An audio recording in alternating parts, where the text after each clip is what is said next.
તમે ટ્રેનમાં તો મુસાફરી કરી જ હશે, પણ શું તમે ક્યારે એ માર્ક કર્યું છે કે જનરલ કોચને ટ્રેનની વચ્ચે જ કેમ મૂકવામાં નથી આવતા? ટ્રેનની શરૂઆતમાં અને અંતમાં જનરલ કોચ શા માટે મૂકવામાં આવે છે? આની પાછળનું રહસ્ય શું છે? ચાલો જણાવો. ભારતીય રેલવે નેટવર્કને વિશ્વના સૌથી મોટા રેલ નેટવર્કમાંથી એક ગણવામાં આવે છે. ભારતીય રેલવેની ટ્રેનોમાં દરરોજ લાખો લોકો મુસાફરી કરે છે. આ વિશાળ નેટવર્કનું સંચાલન કરતી વખતે રેલવે મુસાફરોની સલામતી અને સુવિધાઓનું વિશેષ ધ્યાન રાખે છે. ઘણી વખત મુસાફરોના મનમાં પ્રશ્નો ઉદ્ભવે છે કે ટ્રેનમાં જનરલ ડબ્બાઓ જ ટ્રેનના પહેલા અને છેવાડે શા માટે હોય છે? શા માટે તે મધ્યમાં નથી હોતા? કેટલાક લોકોએ તો રેલવે પર ટ્રેનની આગળ કે પાછળ જનરલ કોચ મૂકવાનો આરોપ લગાવ્યો હતો અને કહ્યું હતું કે રેલવે આવું એટલા માટે કરે છે કે દુનિયામાં સૌથી વધુ નુકસાન ગરીબ મુસાફરોને થાય. અરે ભાઈ, આવું તે કંઈ હોતું હશે, પરંતુ આજે જણાવીએ તેનું સાચું કારણ. આ આરોપ સંપૂર્ણપણે ખોટો છે.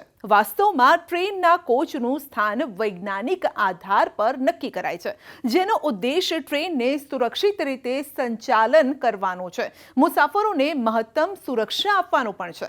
માટે રેલવેએ એક સરળ સિસ્ટમ વિકસાવી છે, જેમાં ટ્રેનનું માળખું લગભગ સરખું છે. એન્જિન પછી જનરલ ડબ્બો, વચ્ચે એસી કોચ અને સ્લીપર કોચ.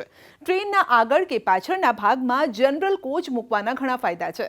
જનરલ કોચ શરૂઆતમાં અને અંતમાં મૂકીને ટ્રેનનું સંતુલન જાળવવામાં આવે છે.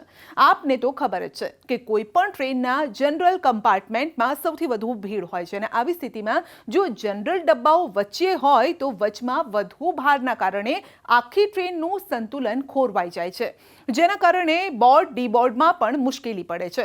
જનરલ ડબ્બાઓ મધ્યમાં હોવાના કારણે બેઠક વ્યવસ્થાની સાથે અન્ય વ્યવસ્થાઓ પણ ખોરવાઈ શકે છે, અને આવી સ્થિતિમાં સામાન કે મુસાફરો બંને દિશામાં આગળ વધી શકશે નહીં, જેથી મુસાફરોની સુવિધા માટે બંને ખૂણા પર જનરલ કોચ મૂકવામાં આવે છે. રેલવે નિષ્ણાતો એમ પણ કહે છે કે બંને છેડે જનરલ કોચ રાખવાથી આખી ટ્રેનની સલામતી પણ સારી રહે છે. વાસ્તવમાં આના કારણે જનરલ કોચમાં બેઠેલી ભીડ અંતર સાથે બે જગ્યાએ વહેંચાઈ જાય છે, અને આનાથી કોઈ પણ ઇમરજન્સીની સ્થિતિમાં લોકોને ટ્રેનમાંથી બહાર કાઢવામાં પણ સરળતા રહે છે. તમે ટ્રેનમાં તો મુસાફરી કરી જ હશે, પણ શું તમે ક્યારે એ માર્ક કર્યું છે કે જનરલ કોચને ટ્રેનની વચ્ચે જ કેમ મૂકવામાં નથી આવતા? ટ્રેનની શરૂઆતમાં અને અંતમાં જનરલ કોચ શા માટે મૂકવામાં આવે છે? આની પાછળનું રહસ્ય શું છે? ચાલો જણાવો. ભારતીય રેલવે નેટવર્કને વિશ્વના સૌથી મોટા રેલ નેટવર્કમાંથી એક ગણવામાં આવે છે.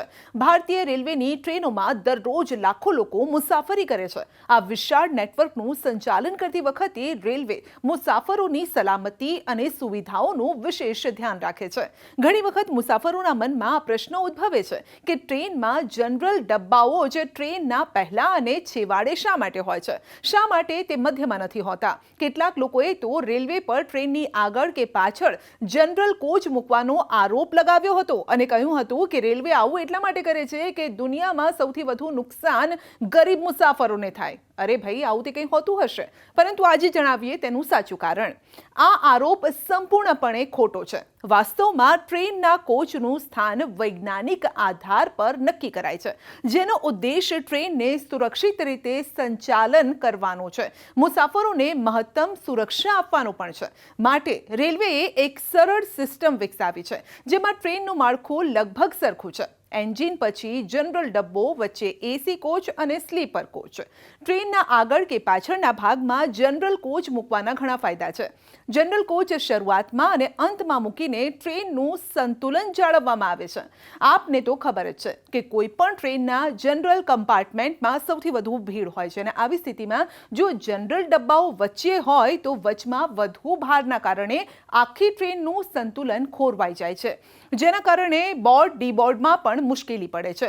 જનરલ ડબ્બાઓ મધ્યમાં હોવાના કારણે બેઠક વ્યવસ્થાની સાથે અન્ય વ્યવસ્થાઓ પણ ખોરવાઈ શકે છે, અને આવી સ્થિતિમાં સામાન કે મુસાફરો બંને દિશામાં આગળ વધી શકશે નહીં, જેથી મુસાફરોની સુવિધા માટે બંને ખૂણા પર જનરલ કોચ મૂકવામાં આવે છે. રેલવે નિષ્ણાતો એમ પણ કહે છે કે બંને છેડે જનરલ કોચ રાખવાથી આખી ટ્રેનની સલામતી પણ સારી રહે છે. વાસ્તવમાં આના કારણે જનરલ કોચમાં બેઠેલી ભીડ અંતર સાથે બે જગ્યાએ વહેંચાઈ જાય છે, અને આનાથી કોઈ પણ ઇમરજન્સીની સ્થિતિમાં લોકોને ટ્રેનમાંથી બહાર કાઢવામાં પણ સરળતા રહે છે.